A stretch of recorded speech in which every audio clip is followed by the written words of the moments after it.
is the Celebrity Afterlife Report podcast.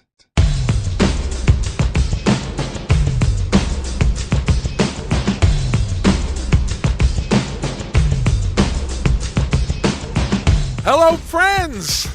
Welcome to another weekly edition of the Celebrity Afterlife Report, the only show on the internet that gives you the up-to-the-minute gossip about all your favorite deceased celebs.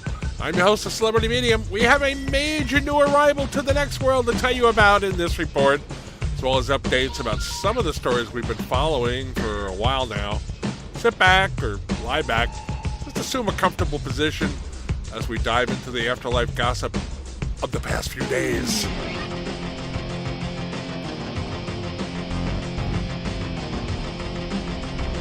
Just as the weekend began here on the earthly plane, one of the founders of rock and roll, actually some would say the founder of rock and roll, Mr. Chuck Berry, arrived in the next world.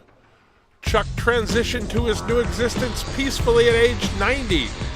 Of course, he, like everybody in the afterlife, now looks as he did at his adult best. In other words, he currently looks like he did in photos of him from the 50s when he was topping the music charts that you've probably seen at one time or another.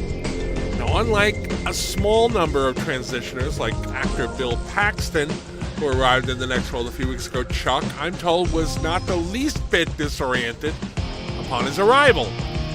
Despite the fact that he arrived there with little prior notice, my contacts tell me there was a huge crowd waiting to greet him. He apparently walked out onto the arrival stage full of energy. Although he had no backup band with him, someone handed him an electric guitar, and he launched solo into a short set of some of his greatest hits. My sources tell me it went on for about 20 minutes and ended with his novelty song, My Ding-a-Ling. The crowd, it is said, absolutely loved it and chanted for an encore. Chuck laughed and said, "Oh, I could give you more, but I'd like to leave before you all get tired of me. Let me figure out what's going on around here and I'll book a real show for you all." Unquote. It was 5 minutes of cheering and applause before he could get off the stage. And after he did, he was swamped by fans who wanted to greet him, shake his hand, get autographs, pose for pictures, you know, that sort of thing. I think it's safe to predict Chuck Berry will be back on the concert circuit full-time in the near future.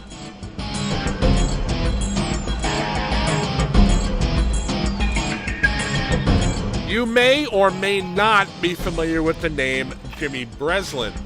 He has been described as the last of his breed of hard-nosed, hard-drinking newspaper reporters.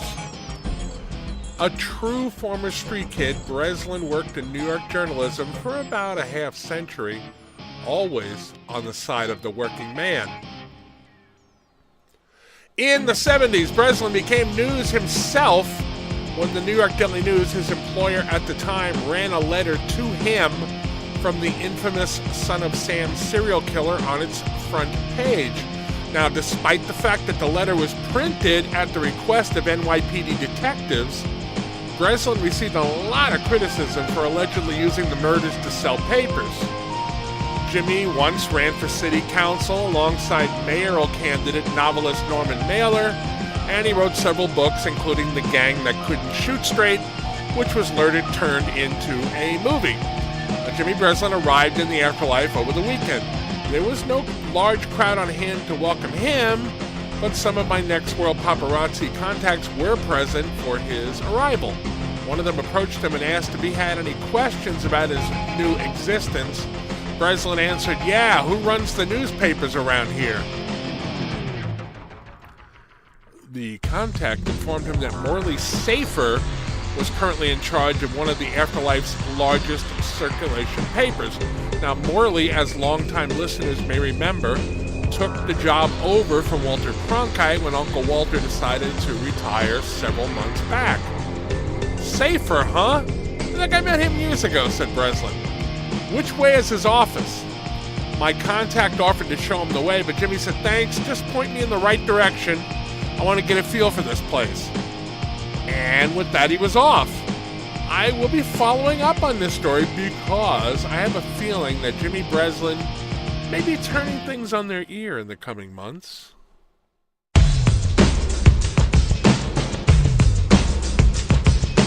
Now, I have a couple of more stories before I wrap things up for this week. First, I have gotten word that big things are happening for Edith Tolson, the former director of the FBI when she was known as J. Edgar Hoover. Regular listeners know that Tolson made a big splash when she appeared on The Girls, the daytime TV talk show hosted by Carrie Fisher and her mother, Debbie Reynolds. Now, since that initial appearance, she was offered a regular recurring spot on the show, followed by a chance to star on a courtroom show, which would be in direct head-to-head competition with Tammy's Court, which stars former televangelist Tammy Faye Baker. Now, I don't have the details yet, but the grapevine is saying that there's an even bigger opportunity being dangled in front of Edith. Okay, now with a 5-day-a-week show and frequent appearances on another show already on her plate, it's kind of hard to imagine where she's going to find the time for another gig. Will she have to give up one of the shows she's already working on? Well, if she does, the smart money is on her walking away from The Girls, as she's only on there like, 1 week a month, unlike her courtroom show, which is, as I said, a 5-day-a-week thing. Things seem to be happening quickly in Edith's world, and I will have the details for you as soon as I get them.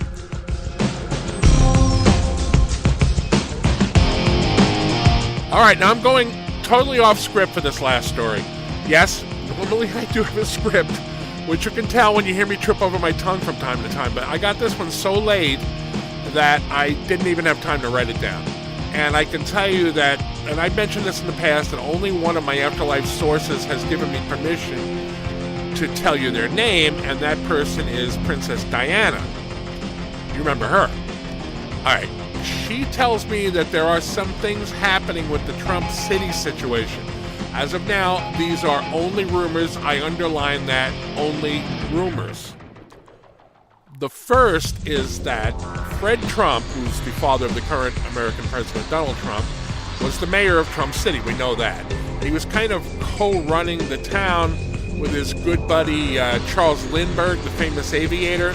Both of them are kind of, white supremacist Nazi types.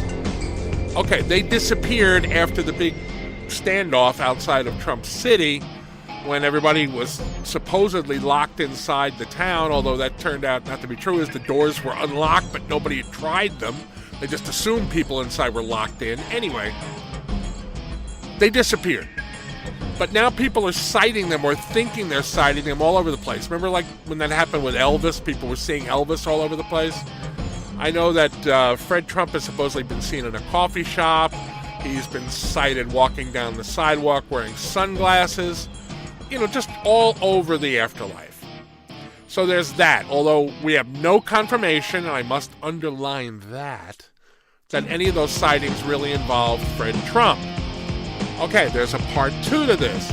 Part 2 is that there is a very persistent rumor. It gets so strange sometimes. The rumor is that actress-singer Judy Garland, and you'll recall she was the one who originally was behind the construction of the town before it was called Trump City. It was her idea to have an all-female community, and Fred Trump kind of scammed her out of the blueprints for the town. He took the whole thing away from her and turned it into a whites-only community, blah, blah, blah. Anyway, the rumor is that Garland really, really wants to get the town back and get it back on track to what she originally wanted it to be, and that she currently has plans for that since nobody's running the joint now, and that she is supposedly lining up her radical feminist friends to just basically move in and take the place over.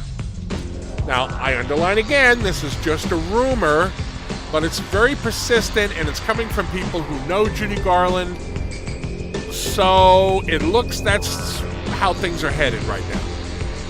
And as I said, I got this just before I recorded the show. I didn't have time to get any more information than that. I will in the future. I'll get back to you probably next week with more about it. So that's what we know for now. All right, that kicks it in the head. I'll be back next week with another edition of the Celebrity Afterlife Report, and I hope you'll join me then. Between now and then, would you please spread the word that the report is found for free on iTunes, in the Google Play Store. And on K-Chunk Radio, AM 1630 in Los Angeles. I would appreciate that. And please like this video on YouTube and subscribe to my channel. It really helps. I am the Celebrity Medium. Thanks for listening.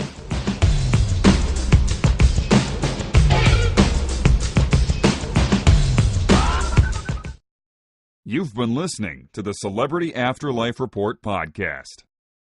To ask a question about your favorite deceased celebrity, call 818-3-MY-DREAM. 818-3-MY-DREAM. 818-369-3732.